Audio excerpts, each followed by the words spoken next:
cukai pendapatan ni kita tahu adalah sebagai pendapatan kepada negara lah. Dia start daripada tangga gaji berapa yang kita perlu aware untuk kita buat cukai ni? Influencer ni kita tengok kepada influencer jenis yang macam mana lah. Mungkin dikenakan cukai. Keyword dia mungkin kerja rider, e-hailing kan, semua tu. Adakah dia orang perlu declare? Katalah kerja remote dari syarikat luar negara. Adakah dia akan kena macam double tax macam company dekat negara asal tu? Dia kena tax juga, tapi bila dah cukup macam amount tu terlebih, dia akan kena tax juga dekat Malaysia. Boleh masuk penjara kalau tak bayar langsung ke apa ke. Nak pergi umrah, tengok-tengok ada halangan lah. Rujuk pejabat immigration terdekat.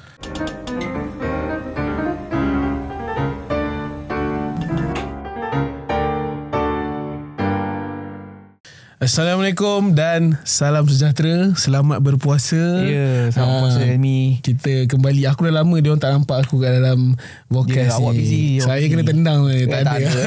Kita tak tendang apa. Tak ada, kita simpan. Cuma apa. kita tengok atas faktor masa lah. Betul. Macam kita tengok pun busy tak busy. Betul.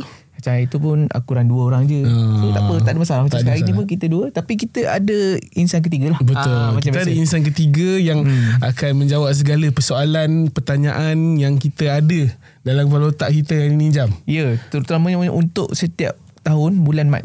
Betul. Dia akan macam trigger semua orang yang bergaji. Yang bergaji lebih sikit.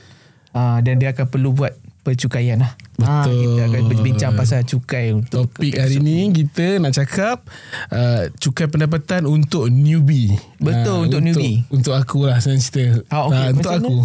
First time ke? Aku itu sulit. Ya, okay. Tapi macam aku dah beberapa tahun. Macam saya tak tahu pun macam konon-konon newbie lagi. Tapi tak apa, kita akan teruskan. Kita ada guest kita dia seseorang yang selalu bercakap tentang topik yang kita nak borak hari ni. Ya, betul. Dekat TikTok biasa nampak kan, dekat Twitter pun ada. Dekat Twitter, dekat mana-mana social platform lah. Betul. Kita nak silakan perkenalkan diri kita, guest kita. Assalamualaikum. Saya Azrul Izham. Ringkas je. Tapi yang dia nak bercerita ni banyak. Betul. Ilmu dia dah ada banyak. Betul. Kita ilmu sikit. Kita nama biar pendek tapi ilmu tu panjang. Ya, betul. So kita nak start lah dengan apakah soalan yang kita nak start dengan benda yang paling simple lah. Apa sebenarnya tu pendapatan, cukai pendapatan.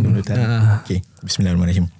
Okay, cukai pendapatan basically dia cukai yang dikenakan kepada pendapatan penggajian, bisnes, pendapatan sewa dan juga pendapatan-pendapatan lain lah. So asas dia cukai pendapatan ni kita tahu adalah sebagai pendapatan kepada negara lah. Okay, so itulah yang membantu daripada segi hospital, jalan raya, public transportation. Itu secara ringkas je lah. Ya, kira macam ada ayat dia lah sikit. Cukai ni tadi baru baca. Cukai ni adalah hasil pendapatan sebuah negara. So hasil cukai ni digunakan untuk sesuatu kerajaan untuk takbir, urus dan bangunkan negara tu.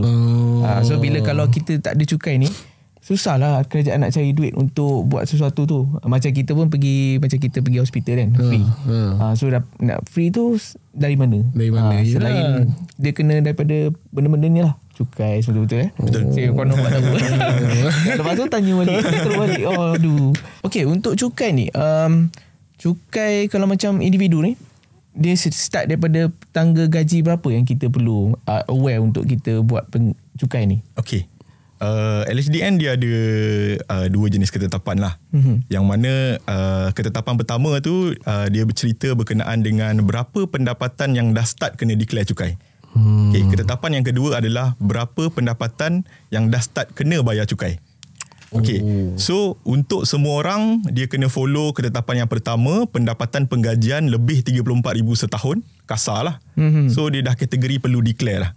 Okay, tapi bila dia declare, dia nak tahu pula dah declare tu berapa pula yang kena cukai. So pendapatan 37,333 setahun barulah kategori yang dah start kena bayar cukai. Jadi maknanya kata kalau contohlah pendapatan dia bawah 37,000 tadi, dia tak kena cukai, tapi dia kena declare. dia kena hantar borang cukai. Dia kena isi maklumat-maklumat pendapatan dia. Jadi declare dengan bayar ni dua cerita berbeza. lah. Dua cerita berbeza. So tak semestinya declare tu kena bayar. Betul. Tapi yang bayar kena declare jugalah. Betul. Sebab bila kita cakap pasal cukai ni, dia bukan sekadar pendapatan saja. Dia ada penolakan-penolakan yang kita akan sembang lagi lah. Betul. Kira macam kalau dah kena declare tu, kita tahu ada gaji seseorang tu berapa kan. Yelah. So okay, macam kita yang ada gaji ni, kita tahu kita akan dapat EA form lah, daripada kita punya majikan kan. Okay, contohlah kalau macam influencer ni, influencer ni kita tak tahu, tapi dekat Instagram kau tunjuk kata ada banyak duit kan, ada kereta, ada rumah. So macam mana kalau macam lembaga hasil ni akan macam nampak dia orang macam ada potensi untuk kira macam dia orang ada pendapatan yang banyak. Okay. Influencer ni kita tengok kepada influencer jenis yang macam mana lah. Influencer yang menjana pendapatan ke atau tak menjana pendapatan. So ada setengah orang dia post gambar dekat Instagram apa semua, suka-suka je. Tapi orang minat dia, jadi followers dia ramai. Ada juga yang dijadikan sebagai medium social media tu untuk dia buat pendapatan lah. Mungkin daripada segi review, mungkin daripada segi iklan. So jadi mungkin ada setengah syarikat ataupun perniagaan yang melantik influencer-influencer ni untuk mengiklankan sesuatu lah. Jadi dekat situ timbul punca pendapatan. Jadi bila timbul punca pendapatan tersebutlah antara pendapatan yang perlu dilaporkan ke lembaga hasil untuk mungkin dikenakan cukai. Mungkin lah. Keyword dia mungkin. Mungkin dikenakan cukai disebabkan kita berbalik kepada perkara pendapatan tu bukanlah sepenuhnya dikenakan cukai sebab kemungkinan ada perkara-perkara yang boleh ditolak. Tapi berbezalah setiap masing-masing. Tapi dia macam, dia ada, kalau macam Ajam cakap tadi, pekerja biasa tu dia dah memang dah tahu lah, dia dah fix. Adakah sebab influencer ni dia tak fix, dia tak, kita tak tahu sama ada dia perlu dicukaikan ke tak, sebab dia orang punya, orang kata rate tu agak tinggi-tinggi juga kan. Macam so kalau macam contoh influencer ni, kalau kita kata orang makan gaji, dia akan terima, kita boleh kata orang makan gaji ni dia terima borang EA ataupun borang isi lah. So basically borang EA ni adalah borang cerita gaji tahunan kita, yang mana maklumat tu kita dapat daripada syarikat swasta. Borang isi ni pula cerita gaji tahunan kita, tapi dapat daripada majikan yang agensi kerajaan. So dah ada different kat situ lah.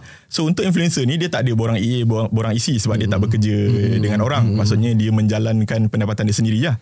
Jadi dia kena ada, bila dia provide service dia macam review, macam contohnya iklan, dia kena keluarkan invoice lah. Jadi invoice tu lah yang LHDN nak tengok berapa dia charge dia punya customer dia. Kalau dia kata kira macam invoice tu adalah rekod untuk seseorang tu untuk present dekat lembaga hasil lah kalau diminta. Betul. Sebab bila kita buat declaration dekat LHDN, kita buat declaration ni secara online. So kita hanya submit kita punya amount saja, figure saja. Dokumen-dokumen ni kita tak submit. Kita kena simpan sendiri selama 7 tahun. Jadi dalam 7 tahun tu boleh jadi macam-macam kebarangkalian lah orang kata. Sebab dalam 7 tahun tu mungkinlah contohnya kita diaudit tahun kedua. Waktu kita diaudit tu lah yang LHDN nak tengok kita punya invoice tadi, kita punya receipt, kita punya bill. Waktu tu lah waktu yang kita kena lampirkan semua dokumen-dokumen ni. That's why kalau kita kata influencer ni dia tak simpan macam invoice tu, agak sukar lah.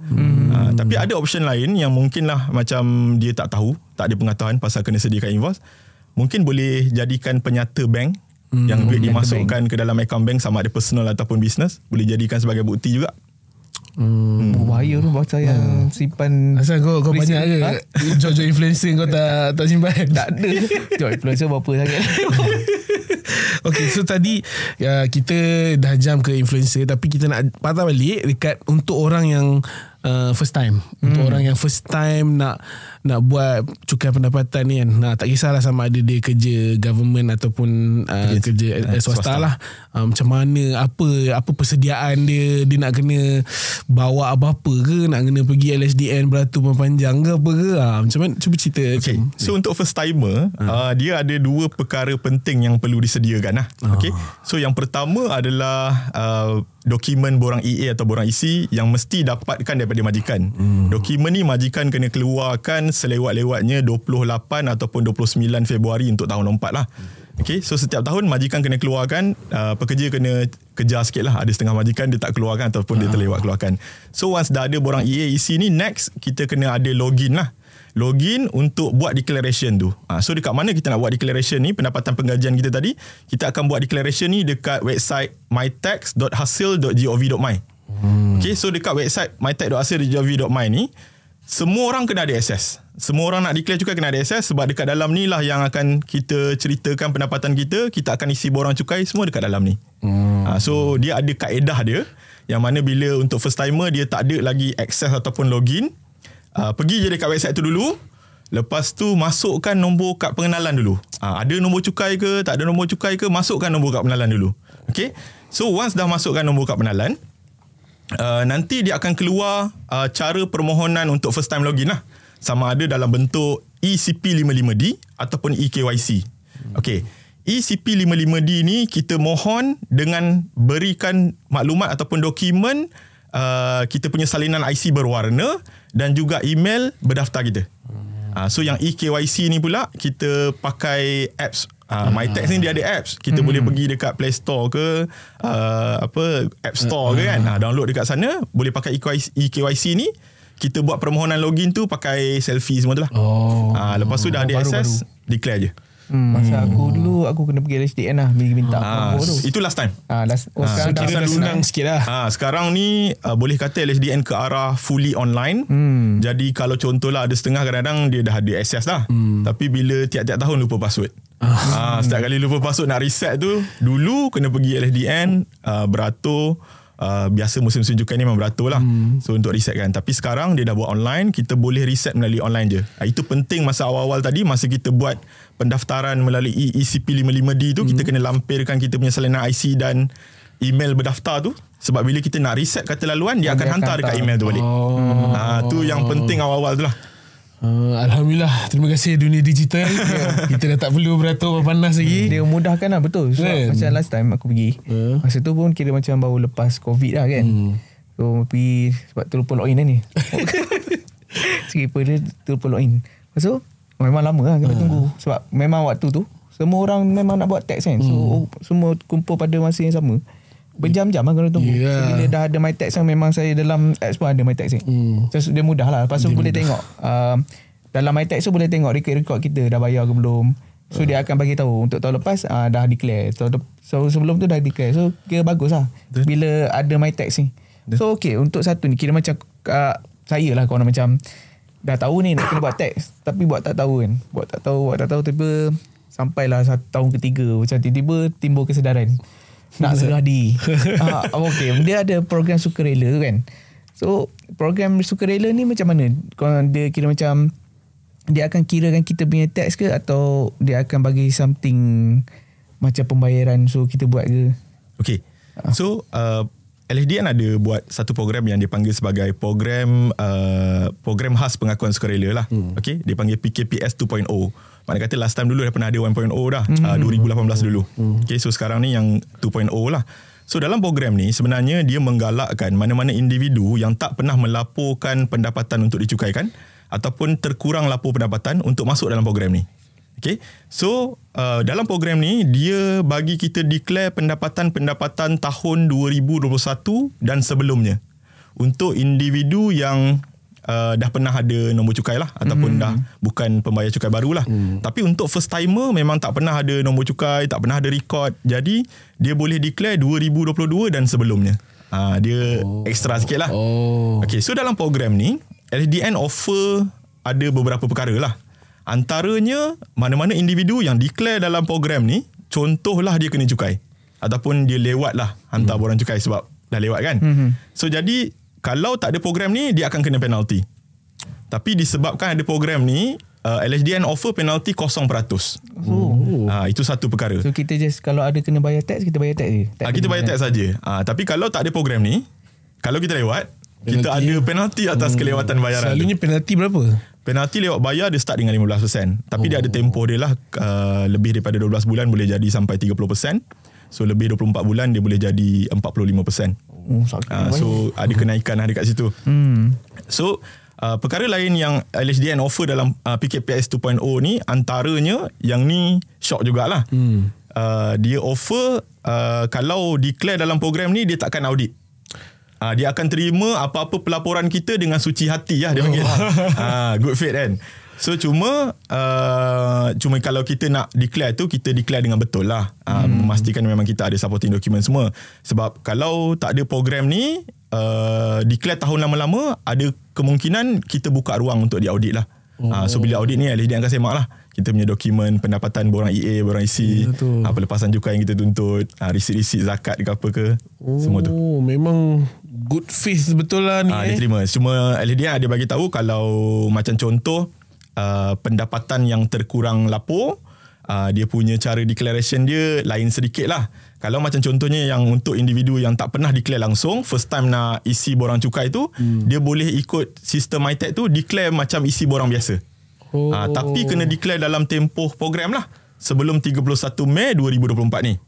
Tapi untuk individu yang terkurang lapor pendapatan, dia ada tab yang special lah. Bila login dekat website MyTax tu, dia ada, kalau tengok dekat website tu belah kiri atas, dia ada tulis PKPS 2.0, klik dekat situ, kita kena laporkan, kita kena isi satu borang, dia panggil borang terkurang lapor pendapatan, dan juga kita kena lampirkan asas kiraan cukai kita.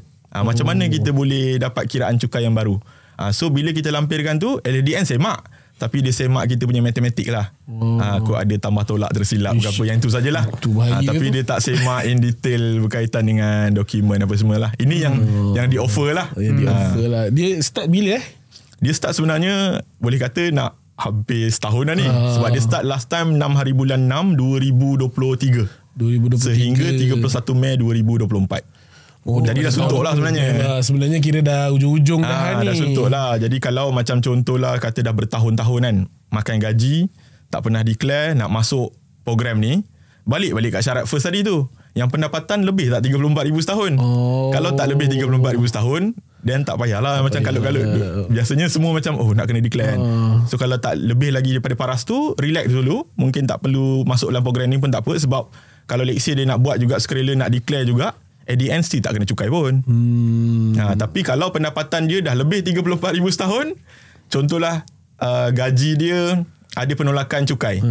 Okay, so bila gaji ada penolakan cukai ni, dia ada option untuk dia tak hantar borang cukai pun. Dia panggil PCB sebagai cukai muktamad. Jadi bila dia tak hantar borang, potongan cukai daripada gaji dia tu, dia consider sebagai final cukai dia. Itu untuk orang yang ada penolakan. Tapi untuk orang yang dia ada gaji dah lebih 34,000 setahun, tapi majikan tak buat penolakan. So kategori ni yang bahaya. Sebab gaji dia ada kemungkinan kena cukai. Jadi bila bertahun-tahun dia tak declare, program ni untuk dia lah. Tapi kira kalau macam tu, kira majikan yang salah ke kita salah? Sebab kita, majikan ada tanggungjawab dia lah. Majikan ada tanggungjawab dia. Sepatutnya majikan perlu buat potongan ni. Sebab potongan ni sebenarnya dia method lah. Method untuk mengurangkan beban cukai yang kita kena bayar. Okay, kalau contohlah ada PCB lah. Katalah gaji kita kena tolak bulan-bulan, kita katalah RM200. So setahun dalam 2,400. Kalau dah tolak 200 setiap bulan, beban dia tak sama. Kita tak rasa beban 200 tu sebab kita akan dapat gaji net. Gaji selepas penolakan. Tapi kalau contohnya majikan tak buat penolakan, selepas waktu nak declare baru kita tahu cukai kita 2,400, berat lah nak keluar, nak bayar 2,400 tu. So kita siap-siap bayar. Sebab tu kita ada yang pelepasan cukai tu kan. Betul. Untuk kita ambil balik apa duit kita tu. So ambil balik duit kita. Ambil balik cukai kita tu lah. Sebab kita macam ni, sebab bila ada tengah gaji tu, ada certain tu yang kita boleh claim lah. Tax rebate dia, betul tak? Dia panggil sebagai tax relief, pelepasan tax cukai relief lah. Tax relief. Kalau dah kahwin, kalau dah anak, tak apa, kita suruh Tuan Azrul bincangkan lagi lah. Okay, so pelepasan cukai ni dia sebenarnya adalah satu perkara yang membantu mengurangkan cukai kita kena bayar lah. Okay, kalau contohlah kata pendapatan kita RM50,000. Okay, dengan wujudnya pelepasan cukai ni, kita ambil contohlah pelepasan cukai RM20,000. Jadi RM50,000 pendapatan kita tu akan ditolak dengan pelepasan cukai RM20,000 ni, baki RM30,000 kan. So cukai akan dikenakan pada RM30,000. Tapi kalau tak ada pelepasan ni, cukai akan dikenakan pada RM50,000. So nak bayar cukai pada RM50,000 ke RM30,000? Tapi yang ni kita kena simpan resit tu semua, betul? Betul. So itulah penting dia untuk kita simpan resit untuk menuntut pelepasan ni. So pelepasan cukai ni dia ada banyak sebenarnya. Yang paling basic, yang biasa dituntut setiap tahun adalah macam contoh, ada satu pelepasan tu dipanggil pelepasan individu, RM9,000. So pelepasan individu RM9,000 ni semua orang dapat. Dia once dia declare cukai je, isi borang cukai je, tak payah nak lampirkan dokumen apa-apa, amount tu memang auto dapat. Okay, so itu pelepasan yang pertama. Pelepasan yang kedua yang biasa dituntut adalah pelepasan yang melibatkan macam KWSP, caruman daripada penggajian kita tu, caruman pekerja. Itu pun dapat penolakan maksimum RM4,000. Caruman daripada segi perkeso RM350. Lepas tu biasa ini geng-geng insurans takaful suka lah. Dia suka promote sebab ada pelepasan cukai. Pelepasan cukai daripada segi insurans ataupun takaful nyawa RM3,000, ataupun pelepasan cukai melibatkan insurans perubatan RM3,000. Dan ada juga pelepasan cukai yang orang suka adalah pelepasan gaya hidup.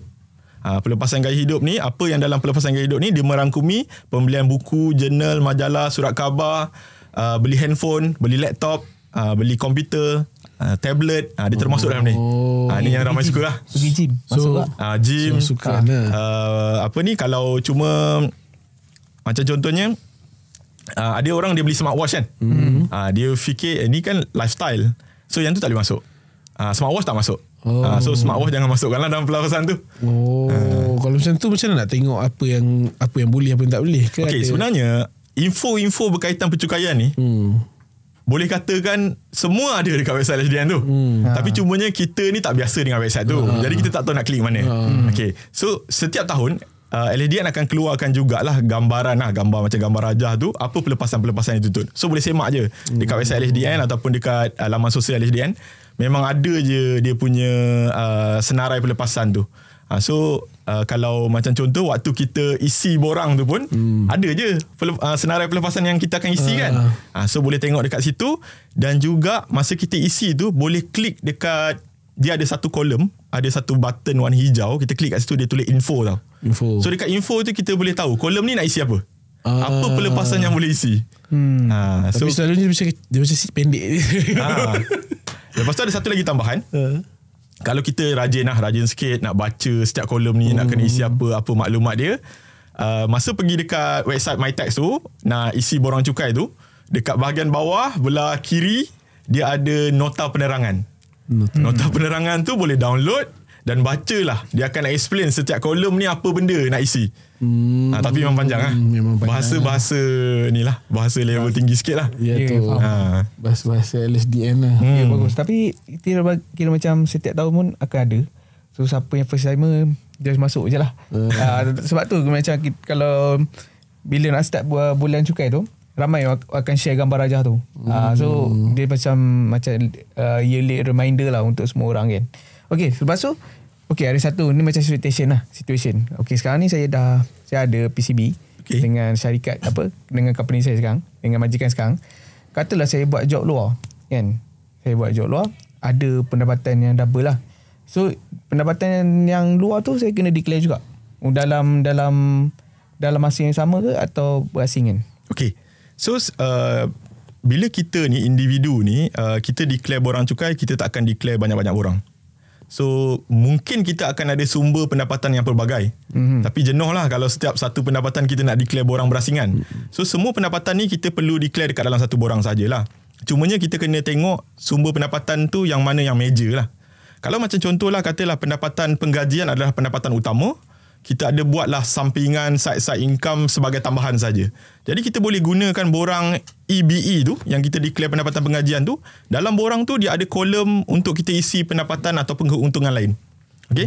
So kalau cek dekat dalam borang tu nanti masa kita nak isi pendapatan penggajian tu, kita kena isi dekat bahagian pendapatan berkanun penggajian, kolom atas sekali. So pergi dekat kolom keempat, dia ada pendapatan faedah, lepas tu dia adalah bla bla bla, dia tulis panjang, dan ayat terakhir sekali dia tulis keuntungan lain. So pendapatan yang macam side sampingan ni boleh isi dekat situ.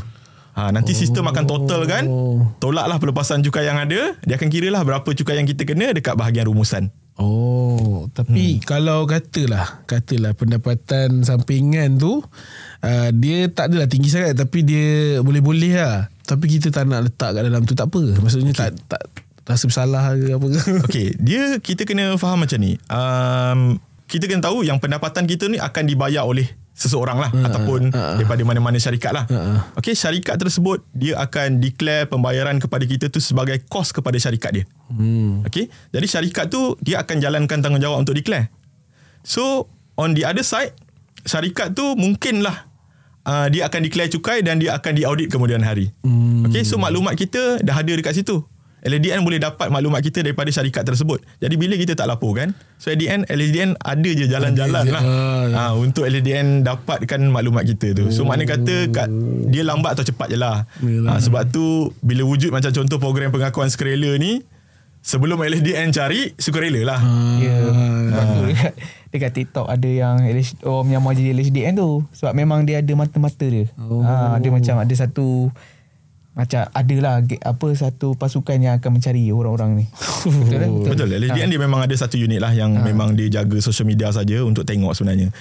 Macam influencer-influencer ni yang mana yang declare tu tak jadi masalah lah kan. So contohlah bila kata kita declare, buat apa kita nak takut? Cuma yang macam tak declare tu lah yang perlu berhati-hati lah, sebab LHDN ni memang dia akan wujud je dekat social media. So itulah yang kena ambil pendekatan untuk laporkan lah pendapatan tu. So kita nak berbalik dekat ni kan juga pendapatan individu lah. Betul. So ada beberapa individu kan, banyak individu di luar sana lah. Ada yang diorang bekerja diorang kerja under company tapi kira kerja sendiri, macam kerja rider, e-hailing kan, semua tu. So macam mana diorang pula nak kena declare? Adakah diorang perlu declare? Sebab kadang-kadang ada yang pendapatan dia lebih tinggi, ada yang biasa-biasa je kan. Macam mana nak tahu diorang tu kena declare atau kena bayar ke bila? Okay, so individu yang dimasukkan tu dia ada penggajian ke atau dia fully buat macam e-hailing tu? Kira dia makan gaji juga. Kita nak tahu dia fully lah. Sebab fully gig. Okay, so kalau individu yang macam ni, dia perlu melaporkan pendapatan. Okay, kita ambil lah contoh individu yang ekonomi gigs ni dan juga individu yang ada perniagaan lah. Sama ada perniagaan tu ada SSM ke tak ada SSM ke, dia kategori dalam perniagaan lah. So individu macam ni dia tak ada paras income macam orang makan gaji. Kalau makan gaji tadi, kita boleh kata pendapatan lebih 34,000 setahun barulah kategori yang perlu declare. Sebab ada chance dia kena cukai. Tapi untuk individu yang selain daripada penggajian ni, dia tak ada limit, makna kata dia rugi pun dia kena declare. Okay, so cumanya kita tahulah pendapatan ni dia akan declare di bawah kategori individu. Jadi kita boleh jadikan yang paras penggajian tadi sebagai guideline sajalah untuk kita tahu kalau kita kena declare tak ada limit, tapi bawah 34,000 confirm tak kena cukai. Okay, so bagi individu yang buat ekonomi gig ni sebagai contoh, rider panda lah sebagai contoh kan. So dia ada pendapatan dan dia mungkin ada kos-kos yang terlibat seperti kos yang melibatkan dia punya travelling cost, isi minyak ke, maintenance kenderaan ke, yang mungkin itu adalah kos utama untuk dia generate pendapatan tu. Jadi kos-kos seperti tu dia boleh tolak sebahagiannya. Yang penting dia boleh membuktikan yang kos tu terlibat untuk dia generate income ekonomi gig ni lah. Jadi dia boleh tolak kos tu dulu. Jadi baki selepas penolakan tu yang baru dia kena laporkan untuk dicukaikan. Jadi diorang pakai borang apa? EB je. Kalau kategori yang macam ni, kalau dia fully boleh declare pakai borang EB. Individu yang ada perniagaan lah. Faham, dikira anda perniagaan lah. Betul. Seram juga. Okay, ni satu soalan lagi. Ni macam katalah saya ni kan kerja remote. Tapi dapat tawaran kerja tu dari syarikat luar negara. Okay, adakah dia akan kena macam double tax macam company dekat negara asal tu? Dia kena tax juga, tapi bila dah cukup macam amount tu terlebih, dia akan kena tax juga dekat Malaysia. Okay, kalau ikutkan dia macam ni, untuk individu yang stay dekat Malaysia, terima pendapatan daripada luar negara, so pendapatan tersebut kena cukai dekat negara asal. Dekat negara mana yang dia terima pendapatan lah. Okay, so dia kena bayar cukai dekat sana. Cuma bila pendapatan tu bawa ke Malaysia, yang tu yang kita kena tengok sama ada pendapatan tu dikenakan cukai ataupun tak. Untuk penggajian, yang macam contohlah kita ambil macam kawan-kawan kita lah yang kerja dekat Singapura, tapi stay dekat JB, hari-hari ulang alik kan. So penggajian yang macam tu, kalau contohlah dia dah bayar cukai dekat Singapura, dekat Malaysia dia kena declare, tapi pendapatan tu dikecualikan cukai. So pendapatan luar negara ni dia ada syarat, kalau contohlah daripada segi penggajian ni dia ada syarat pengecualian cukai tu melalui beberapa perkara lah. Yang pertama, kalau dia nak dapat pengecualian cukai di Malaysia, dia kena bayar cukai dekat negara asal dulu. Itu satulah. Yang kedua, dia kena kalau contohlah dekat negara asal gaji dia tak layak lagi kena cukai. Disebabkan negara asal tu punya tax bracket lah. Mungkin dia belum layak lagi kena cukai, jadi dekat Malaysia dia boleh dapat pengecualian. Ataupun sistem percukaian negara tersebut yang memang tak implement cukai. Jadi pendapatan dia dekat Malaysia dikecualikan cukai lah. Dan ada yang terakhir adalah insentif cukai lah. Mungkin pendapatan penggajian dia termasuk dalam insentif yang dikecualikan cukai dekat negara asal. Jadi dekat Malaysia dia takkan kena cukai lah. Tapi declare kena declare. Masih kena declare melalui borang EBE tu. Tapi isi bahagian pendapatan daripada luar negara yang dikecualikan cukai lah. So ni ramai yang tak tahulah sebenarnya untuk masukkan pendapatan tu. Boleh buat. Kira asyuk lah dia orang. Tak sia-sia lah naik motor. Tapi ada juga situasi kalau contohlah dia tak memenuhi syarat-syarat tadi, dia tak bayar cukai tu dekat negara asal, dah layak kena cukai tapi tak bayar di negara asal, jadi dia kena cukai dekat Malaysia lah. Dia tak dikecualikan lah sebab dia tak memenuhi syarat tadi. Ya, tapi kalau kat Singapura mustahil lah dia orang tak potong sebab macam Singapura ni every cent tu matters kat dia orang. Kalau gitu dia. Itu campaign sales saya cakap. Cuma saya nak tambah satu. Sikit, ada individu dia servis lah, dia servis, dia menganggap sebagai pendapatan penggajian, tapi sebenarnya dia lebih kepada dia servis company tu, dia bukan employment. Okay, so bila dia servis, syarikat bayar through invoice lah, through invoice kepada servis ni lah. Maknanya dia kena provide invoice, barulah syarikat luar bayar dia.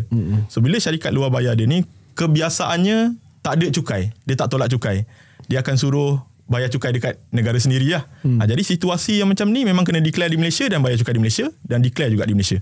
Oh, maksudnya dia bukan through penggajian lah. Dia memang dia di orang kata apa, dia macam servis lah. Servis lah. Dia ada situasi macam tu. Dia menganggap employment, tapi dekat dalam kontrak tak cerita pasal employment lah. Dekat dalam kontrak cerita servis lah. Maknanya setiap bulan dia memang kena bill invoice dia tu kepada syarikat tersebut, baru syarikat tu boleh bayar dia. Kadang-kadang ada yang fixed amount pun, sebab dia kontrak base kan. Sebab yang tu memang dia takkan tolak apa-apa, dia bagi full amount gaji apa dia punya pendapatan tu. So tu memang kena buat dekat Malaysia. Betul. Semualah. Betul. Faham? Okay, saya nak cerita macam serong sikit lah. Sebab saya nak tahu kan, macam sebenarnya cukai ni, saya tak tahulah saya terlepas kat sekolah ke ataupun dekat tempat belajar ke, tapi sebenarnya bila cukai ni orang apa macam diajar agak, sebab maksudnya kita kena cari sendiri ke, ataupun adakah time sekolah dulu sebenarnya ada je, tapi untuk orang-orang budak aliran sains je, aliran bawah ni tak belajar cukai ke? Sebab nak tahu kan, kita tak tahu macam mana. Tapi aku aliran sains tak belajar. Tak belajar kan? Tak belajar. Tapi ekonomi kot. Ekonomi? Tapi ekonomi aku belajar, tapi saya tak perasan pula bab cukai ni lah, sebab benda ni penting untuk kita yang dah besar kan. So bila orang belajar ataupun orang tahu pasal cukai sebenarnya. Kalau macam contohnya pelajar-pelajar yang jurusan yang melibatkan perakaunan, mungkin dia ada silibus berkaitan dengan pencukaian dia sendiri. Tapi untuk pembelajaran kepada semua orang, yang ni tak ada spesifik lah yang dia ajarkan dekat mana. Tapi cuma LHDN kerap lah. LHDN kerap buat perkongsian dekat social media, dekat website sendiri dia akan update. Tapi cumanya kita ni lebih kepada masyarakat, bantu masyarakat lah. So mungkin daripada segi LSDN punya perkongsian tu tak sampai menyeluruh kepada semua pihak. Itu yang kita ambil inisiatif untuk kita buatlah macam education spesifik pasal pencukaian, dan mungkin juga ada rakan-rakan kita yang lain pun buat perkara yang sama untuk sama-sama educate orang ramai.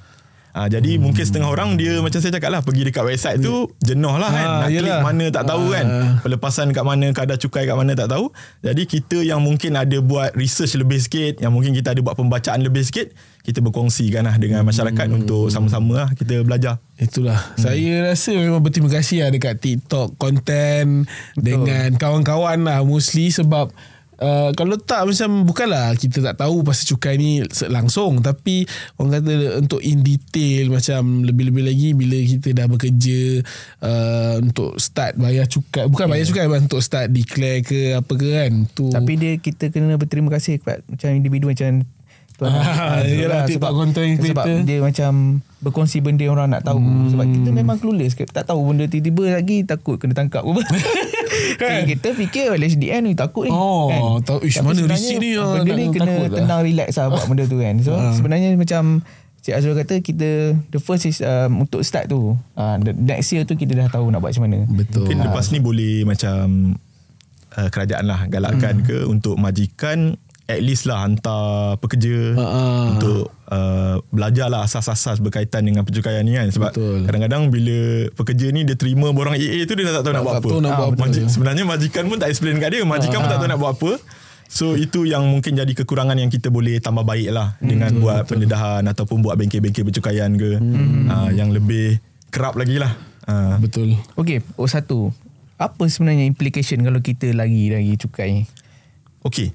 So kalau macam contohlah kita katalah kita ambil pendekatan tak nak declare pendapatan kita. Macam saya cakap, lambat atau cepat mesti ada sumber ataupun mungkin ada rujukan lain yang LHDN boleh akses juga sumber pendapatan kita ni. So nak tak nak kita kena juga ambil pendekatan untuk akur lah declare. Tapi declare dengan knowledge lah. Makna kata bila declare dengan knowledge ni, kita tahu bila kita declare amount tu bukanlah 100% terus dicukaikan. Kita kena ambil tahu perkara-perkara yang boleh buat penolakan-penolakan dulu. Okey.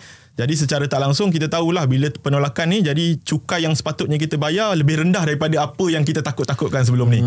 Okey, jadi bila lah contohlah kata kita tak nak juga declare, LHDN jumpa kita.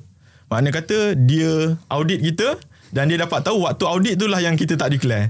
So LHDN akan, sama ada LHDN akan suruh kita buat pengiraan sendiri, lampirkan dekat dia, ataupun LHDN sendiri yang akan anggarkan amount cukai lah. Dan biasanya kalau LHDN anggarkan amount cukai ni, mestilah kita tak happy sebab amount tu mestilah tinggi daripada sepatutnya. Sebab kalau kita kira, kita mungkin dah tolak siap-siap penolakan yang kita ada receipt. LHDN tak tahu semua tu. LHDN akan anggap pendapatan yang sebenar sajalah yang akan dicukaikan. So bila berlaku macam contohlah kata LHDN menganggarkan sesuatu amount, dalam keadaan kita pula tak sedar anggaran tersebut yang LHDN dah kejar kita sebelum ni, jadi kita terlepas untuk bayar kan. So bila kita terlepas untuk bayar, dia akan jadi tunggakan cukai. Bila dia jadi tunggakan cukai, dia akan berlaku pula kesan seterusnya pada sekatan pergi luar negara pula. Kadang-kadang orang tak tahu, dia memang tak ambil tahu pasal rekod pencukaian dia. Lepas tu contohlah tiba-tiba nak pergi umrah. Nak pergi umrah, hari Jumaat check dekat website immigration tu, tiada halangan. Keluar hijau cantik kan. So bila hari Ahad tu, flight malam petang tu nak pergi, tengok-tengok ada halangan lah. Rujuk pejabat immigration terdekat. So dekat situ bila check rupanya dia ada tunggakan cukai. So bila ada tunggakan cukai macam ni, LHDN takkan benarkan lah kita pergi luar negara. Sebab kan pergi luar negara lari pula kan. So jadi LHDN akan sekat. Jadi macam mana kita nak pergi juga? Nak pergi juga umrah tu macam mana? So LHDN akan menuntut kita buat bayaran sebahagian amount. Mungkin 50% daripada tunggakan cukai tu. Kalau kata RM100, 50% mungkin RM50 boleh bayar terus. Kalau contoh RM10,000, RM5,000 supaya kita bawa seorang lagi pergi umrah. Tu. So itu yang kesan yang kita boleh elakkan lah sebenarnya. Boleh masuk penjara kalau tak bayar langsung ke apa ke? Biasanya kalau macam contoh lah, dia ada proses lah. Dia tak adalah terus ke penjara tu lah kan. Macam kelakar pula kan kalau kita masuk penjara terus. Orang lain kes-kes berat-berat, kita kes tak bayar cukai kan. Dah lah tak lagi umrah. Aduh. Dia ada proses dia lah. Yang biasanya LHDN, bila kita ada tunggakan cukai, LHDN akan start untuk hantar surat, remind kita untuk buat bayaran. Ataupun kalau contohnya kita bekerja, LHDN akan hantar arahan kepada majikan untuk buat penolakan cukai tambahan daripada penggajian kita. Jadi itu adalah salah satu cara lah untuk LHDN dapatkan amount tunggakan tu. Ataupun kalau macam contoh LHDN tak dapat reach kita pun, kita boleh sendiri untuk jumpalah LHDN. Kalau sekiranya ada tunggakan tu bukanlah sepenuhnya amount tu dia paksa kita bayar. Kita boleh juga mohon untuk ansuran. So kena lampirkanlah bukti kenapa kita mohon. Kadang-kadang mungkinlah betul kita tak ada duit kan, tak cukup duit sebabkan komitmen nak bayar semua. Jadi kita boleh mohon untuk ansuran. LHDN akan pertimbangkan. Sebab yelah kita tahu LHDN ni nama je lembaga. Tapi diorang ni pun manusia. Budi bicara lah kita kata. So, tapi kena minta baik-baik lah sebab kita nak kan. So kena cakap elok lah. Tu nama LHDN tu sendiri kita macam gerun agak dengar kan. Just nak tanya, tadi kan Tuan Ana kata pasal kena simpan at least 7 tahun kan.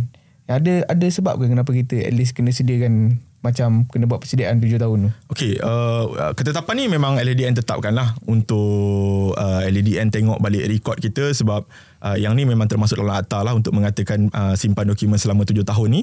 Sebab dalam tempoh 7 tahun tu macam saya cakap, bila kita declare ni, kita tak declare kita punya dokumen-dokumen. Kita hanya declare amount saja. Jadi LHDN pun tak tahu sama ada kita declare ni betul ke tak. Jadi dalam tempoh 7 tahun tu lah yang LHDN bila boleh datang untuk semak kita, audit kita untuk tengok dokumen-dokumen kita ni. Jadi dokumen-dokumen ni kena simpan betul-betul lah, sama ada dalam bentuk soft copy ke hard copy ke. Dia ada method lah untuk kita simpan ni, sama ada kita nak simpan tu dalam bentuk snap gambar ke, kita nak scan ke, letak dalam Google Drive ke, ataupun kadang-kadang kita WhatsApp ke dekat nombor kita balik ke, ataupun kita email dekat email kita sendiri ke. Macam cakap edah lah. Yang penting matlamat dia adalah simpan. Yang penting dalam 7 tahun tu kalau kena audit kita boleh buktikan. Kira kena kita ada tempat tu kita ambil balik tunjuk. Betul. Sebab kesan kita tak simpan dokumen ni. Contohlah kita katalah saya lah ambil contoh saya declare pendapatan saya 60,000. So saya masukkan pelepasan cukai masa isi borang tu, tapi pelepasan cukai tu saya tak ada receipt. Saya isi je sebab saya fikir kalau lagi banyak saya isi, lagi kurang cukai saya kena bayar, lagi banyak refund saya boleh dapat. So saya pun ambil pendekatan untuk menipu lah. Terus terang lah, menipu lah. Okay, so saya isi. Mungkin tahun pertama LHDN tak audit saya. Tahun kedua LHDN tak audit saya. Sampai tahun ke-6 tiba-tiba LHDN audit. So bila LHDN audit, LHDN nak tengok lah bukti-bukti yang saya tolak pelepasan cukai tu. So bila LHDN audit, saya dah takut lah, dah panik. So saya cakap saya tak ada. So bila tak ada, LHDN akan keluarkan balik pelepasan yang kita tuntut tu. Awal-awal tadi kita tuntut sebab apa? Sebab kita nak refund kan. Refund dah dapat. So sekarang ni bila LHDN keluarkan balik pelepasan tu, dia akan jadi cukai tambahan. So bila jadi cukai tambahan, kita kena bayar balik lah. Itu satu, tak cukup dengan situ, tak habis dekat situ. Sebab bila dah ada tambahan cukai ni, dia akan ada penalti lah. Penalti bila kita kata LHDN jumpa kita waktu audit, penalti boleh pergi sampai 45%. Penalti penemuan audit pula. So dekat situ, siapa rugi? Lagi lah. Awal-awal je lah seronok dapat refund tu. Lepas tu dah ni pula. Lepas ni semua receipt aku simpan. Isi minyak RM5 pun simpan. Isi semua simpan. Okay. Kalau macam receipt hilang, katalah macam tadi lah. Okay, kalau contohlah receipt hilang, apa yang kita boleh usahakan adalah untuk contact balik pembekal lah. Contohlah kata kita ada beli iPhone, tapi iPhone tu receipt tu hilang. Kita kena usaha untuk dapatkan balik dengan pembekal. Tak boleh lah nak cipta receipt sendiri apa semua kan. Itu satulah. Dan bila kita dah tahu dah okey, kepentingan untuk simpan untuk gunakan receipt ni sebagai pelepasan cukai, so maknanya kita dah memang kena ambil pendekatan untuk start simpan lah. Okey. Dan LHDN sekarang dia ke arah wujudkan satu sistem baru, dia panggil sebagai sistem e-invoicing. Dalam sistem e-invoicing ni dia sekarang tengah start untuk company-company besar lah. So syarikat-syarikat besar dah start untuk kena keluarkan e-invoice ni bagi pembelian-pembelian. Jadi setiap transaksi-transaksi yang berlaku ni, LHDN dah start dari record dah. Kalau contohlah kata kita beli iPhone, kita katalah beli iPhone untuk pelepasan cukai, harga dia kita ambil lah contoh RM5,000. Tapi kita sengaja lah nak declare lebih. So bila kita declare lebih tu, berlaku penipuan dekat situ, LHDN boleh check lah sama ada receipt tu betul-betul ke tak. So selepas ni, sebelum ni tak ada sistem macam tu, sekarang ni dah start ada. Jadi berhati-hatilah untuk yang dah biasa tiap-tiap tahun main isi pelepasan tu, kena hati-hatilah. Kena hati-hati. So kiranya siapa yang selalu tukar phone tu memang gaji dia tinggi lah.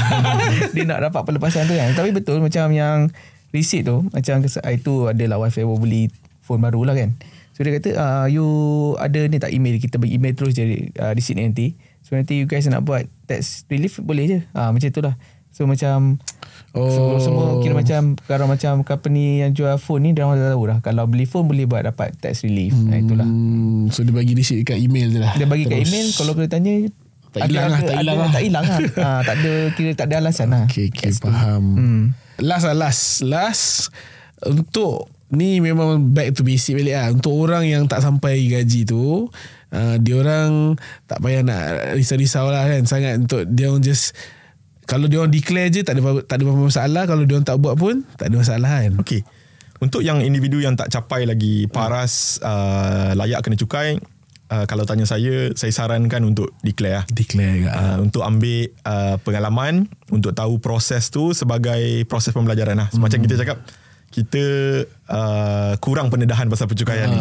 Jadi untuk yang tak pernah declare ni, ambil feel untuk declare, sebab mungkin one day saya mendoakan kategori yang belum capai tahap kena cukai ni dah start income dia layak kena cukai lah. Income dia dah naik apa semua. Jadi boleh ambil feel waktu tu. Kalau lah contohlah kata pendapatan yang kurang daripada 34,000 setahun ni, satu hari nanti pun dia akan capai kepada pendapatan yang dah layak kena cukai kan. So boleh buat declaration daripada sekarang lah. So dia dah tahulah, orang kata daripada sekarang, walaupun belum sampai lagi dia dah tahu. So nanti dah sampai gaji dah lebih, dah kena bayar, dia orang dah relax lah. Tak ada lah tiba-tiba. Satu lagi, dia sebenarnya kita sebenarnya bila kita declare ni, bagus dia untuk yang mana yang tak pernah lapor ni, kita membantulah untuk bagi data kepada agensi kerajaan. Untuk daripada segi kerajaan mungkin dia ada perancangan daripada segi bantuan, subsidi. Jadi dengan kita melaporkan pendapatan walaupun income kita belum layak ni, at least kita bagi data dekat kerajaan supaya kita termasuk dah lah dalam kategori-kategori yang mungkin kita layak untuk subsidi, macam kita layak untuk bantuan. Macam hari tu untuk Imadani tu kan. So semua kelang kabut nak declare waktu tu, padahal dia dah mention dah dekat situ yang mana yang declare sebelum 15 Julai 2023 tak silap saya. So maknanya yang declare lepas tu memang record tak ada lah. Sebab LHDN data tu berdasarkan maklumat pencukaian yang sebelum 15 Julai saja. So better declare je lah. Declare je lah untuk pembelajaran lah, untuk kita ambil pengalaman. Macam kalau tak kenal tak cinta. Kita ceritakan teks. Aduh. Okay, itu sahaja. Terima kasih untuk Tuan Azrul. Dan boleh juga follow social media Tuan Azrul, especially dekat Twitter kan. Saya aktif di TikTok, CEO of Cukai, dan juga dekat Twitter Tanya Cukai Fadil Zotex. Betul. Sebab bagus. Sebab macam apa-apa sekarang medium, kalau budak muda lah dia akan go for Twitter. Go for TikTok. Betul. Kalau macam umur kita yang berusia sikit, dia akan go for X lah. Kat Twitter boleh cari. Alright. Itu saja untuk cukai pendapatan untuk newbie.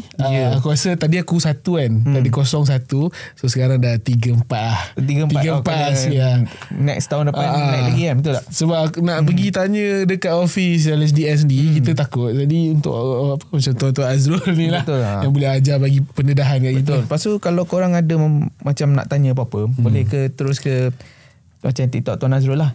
Dia boleh sudi menjawab. Betul.